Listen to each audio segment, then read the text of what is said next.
What's up YouTube? This is Brian Fung here with a fantastic hot video about pharmacy informatics. Can't wait to tell you more about ASHP Midyear. It's going to be popping and we're going to be there.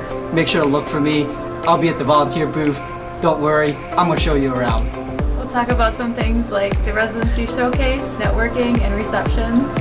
And we'll also talk about CVs and business cards and just general networking.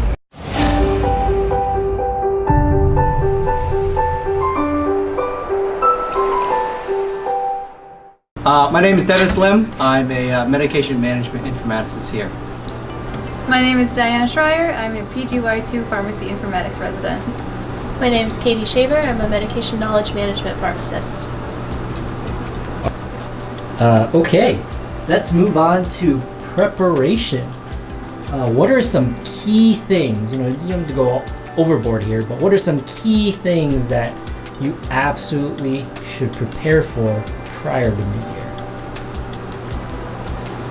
Prior to mid-year or prior to the showcase or prior to reception? Because those might be a little bit different. Prior to mid-year.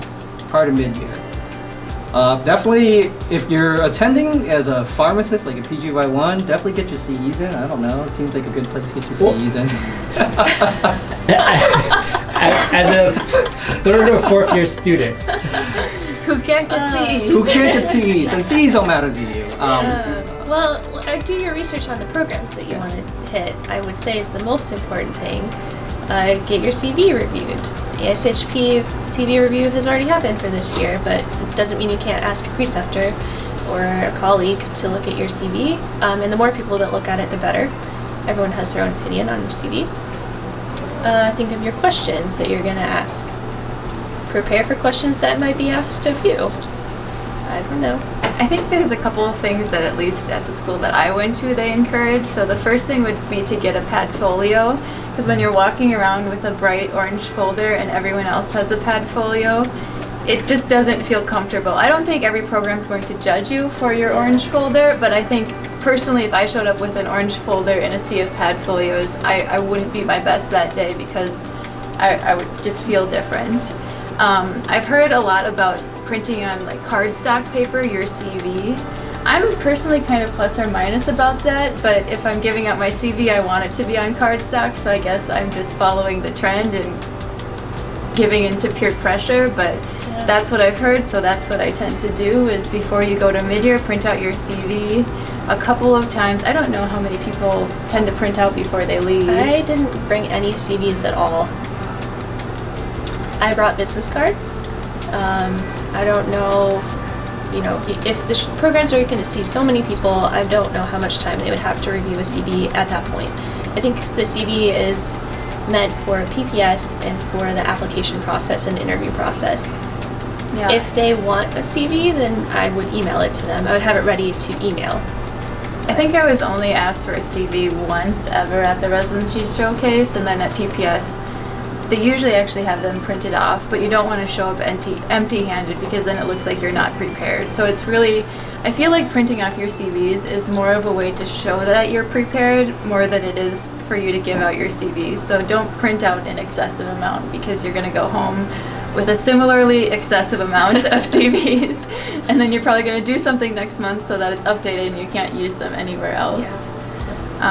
And I think the last thing that I did when I was looking for PGY1s at least was I created a whole sheet of paper that had my structured questions because sometimes it's hard to first of all remember all of your questions, and if you have them scribbled down, my handwriting's not the best, so having them scribbled down isn't the greatest, but then you can have a new sheet for each program. And I know I used that when I was doing my letters of intent where I wrote down the person that I talked to, the questions that I talked about, their responses, so that when I'm writing that letter of intent, I have a really great starting point about what their organization is, who I talked to, and a lot of things that can show that I personally thought about this program a lot, and I put a lot of effort into applying to it. Yeah, I did like 3 programs per page, so I wrote the name and left a bunch of space, and in between each program I would go stand on the sidelines and jot down all of that stuff. And I like that you brought up the pad folio. You at least need to have some kind of folder because every program is going to have a stack of papers about their program that you're going to want to take. So have a place to keep those, not just, a bunch of papers in your hands. Yeah, and I think Diana demonstrated why she's our resident this year and in our previous year. I think those are all essential points. Definitely be prepared. I actually, maybe I'm a paper snob, but I will judge you if you print your CV on regular like printer paper. I actually think less of you. So you do need to have like a couple of Glad I did it CVs right. on like cotton paper, okay? Guys, cotton paper, not cardstock. Sheets of gold. Well, Do you maybe. have to spray it with a fragrance? You know what? It would trigger memories. You know, it's like, That's oh, true. see, it's a way to be remembered in a positive light. Not all. So it depends on the program. I was in a program where we did look at CVs that were submitted. I was also in a program that we just threw them away. So it depends on the program and how they're structured for gauging interest. The one program that I was in that used CVs used it as a, hey, these are the people that bothered to show up to the showcase. They're obviously more interested in the people who didn't even bother to come to showcase. So when you applied, they checked against your whether you had a CV or not. So I would definitely, depending on number of programs you see, have a number of CVs. But the most likely situation is you're probably gonna fly home with just a little bit less or a little fewer CVs. Nobody really wants it. In terms of business cards, I don't know that you need business cards because I've actually never looked at a business card that any P4, P3, or even PGY1 has given me. I know who you are. I'm not gonna call your phone. So that's just not something that I need to review.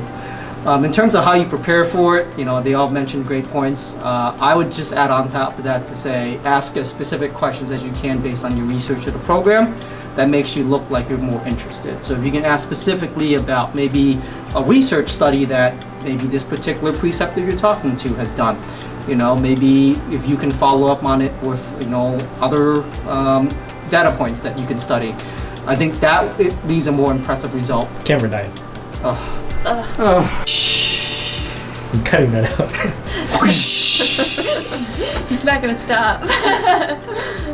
So what we talked about CVs, we talked about business cards. What about thank you cards at ASHP Midyear? What do you guys think about that? Thank you cards versus thank you emails might be a question.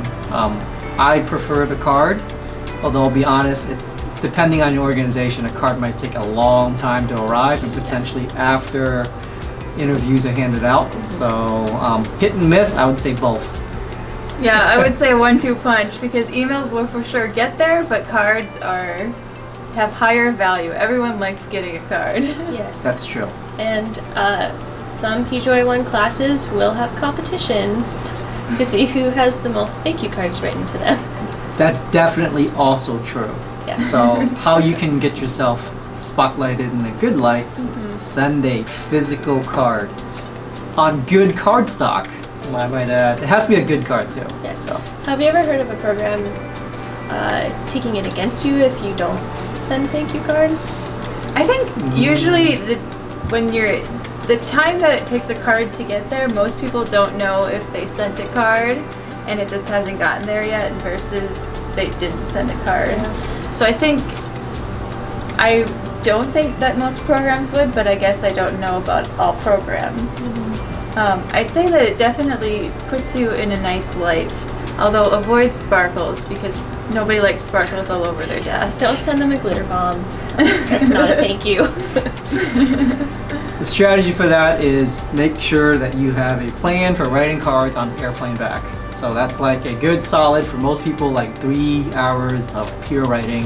Yeah. There are not enough people that you should be writing thank you cards for that you couldn't finish it on that flight. So have your cards ready, have all your business cards and mailing addresses, and write it on the plane.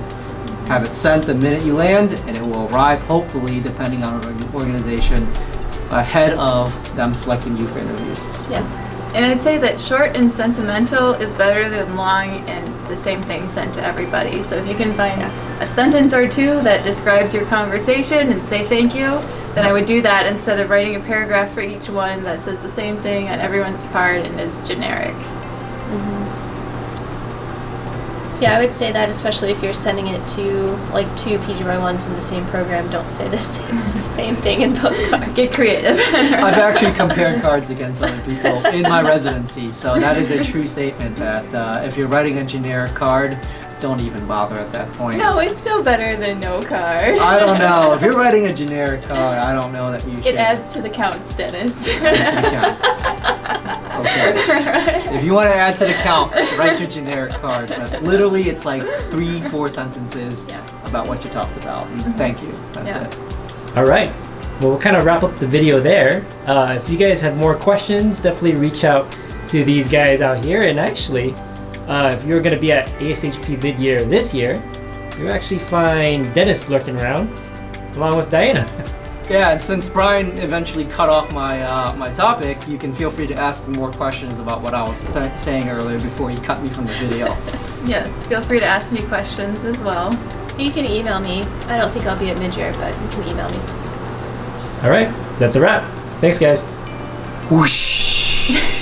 Hey guys, thanks for tuning in and watching the video. If you like the content, definitely hit the ImproRx button over to your left to subscribe, and definitely check out more videos over here to your right.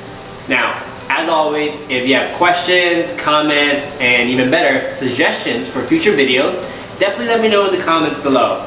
Otherwise,